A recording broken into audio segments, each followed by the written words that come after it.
Il faut restaurer et célébrer la musique du français. On sait qu'il y a une crise du français, de la langue française, au niveau notamment artistique. Les gens, même dans les films, il y a souvent des musiques en anglais ou en espagnol, comme dans le cas du dernier film là, japonais, The Mood for Love, je sais pas quoi, où on entend des chansons en espagnol.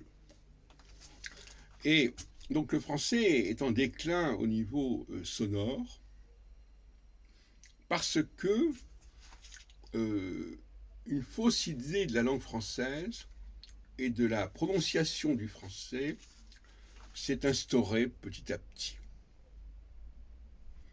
Et mon objectif est de restaurer la musicalité de la langue française. J'en ai déjà parlé à maintes reprises, et encore très récemment. Le traitement des voyelles, le traitement des consonnes, les combinaisons entre voyelles, entre consonnes et voyelles, la production de sons tout à fait particuliers du français, comme le on, le en, le un. Tout ça est à restaurer, à réhabiliter, ça fait partie du patrimoine de l'humanité que la langue française. Au niveau de la musique, je ne parle même pas de l'impact du français sur d'autres langues, ça c'est déjà une histoire que j'ai déjà largement balisée. Mais par-delà la fortune du lexique français, il y a la fortune de la prononciation, de la sonorité du français. Alors, il y a la question des liaisons, par exemple. Je ne me souviens pas quand est-ce que j'ai appris à faire les liaisons entre les mots. Ça fait partie de la lecture, normalement. Quand on apprenait, je ne sais plus si c'est le cas maintenant, quand on apprenait à lire un texte en français, on devait respecter les liaisons. Même si ces liaisons, dans le cas d'une dictée par exemple, peuvent fausser les choses, puisque les mots sont encastrés, enchaînés les uns dans les autres, et que l'on a une sorte de flux qui ne permet pas nécessairement, au premier abord, de distinguer les mots entre eux. Ce qui peut se faire à l'écrit, mais pas forcément à l'oral. Nous avons fait encore, il y a 2 jours, un café philo là-dessus, sur la place de l'Hôtel de Ville, avec Sauveur.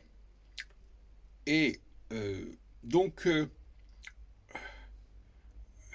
il faudrait faire des cours pour que les gens réapprennent ou apprennent à parler le français comme il se doit, c'est-à-dire avec la musique propre au français, et non pas rester bloqué sur une lecture basique du français qui est empruntée à d'autres langues. Parce que, évidemment, quand on vient de la langue espagnole, par exemple, et qu'on aborde le français, on part du principe que c'est pareil, que tel mot, que telle lettre a tel son, et que voilà, bon, terminé. Mais en réalité, le français est beaucoup plus subtil, beaucoup plus sophistiqué que cela. Et d'ailleurs, dans la pratique subconsciente, je dirais, du français, ça continue à exister totalement. Je ne suis pas en train de proposer quelque chose qui n'existe pas. Mais ça n'existe que pour les personnes dont c'est la langue maternelle, et encore dans le nord de la France. Parce que le sud de la France, alors, où est-ce que ça commence, ça pourrait être au sud de la Loire, enfin peu importe, en tout cas l'Occitanie, le Languedoc, le PACA, etc., ne prononcent pas correctement le français. Et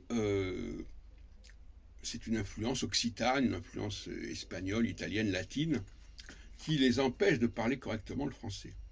Alors eux, ils diront, moi je parle correctement le français. Et tout dépend des critères qu'on pose. À partir du moment où on met la barre plus haut, eh bien ce qu'on croyait être correct ne l'est plus. C'est tout simplement ça.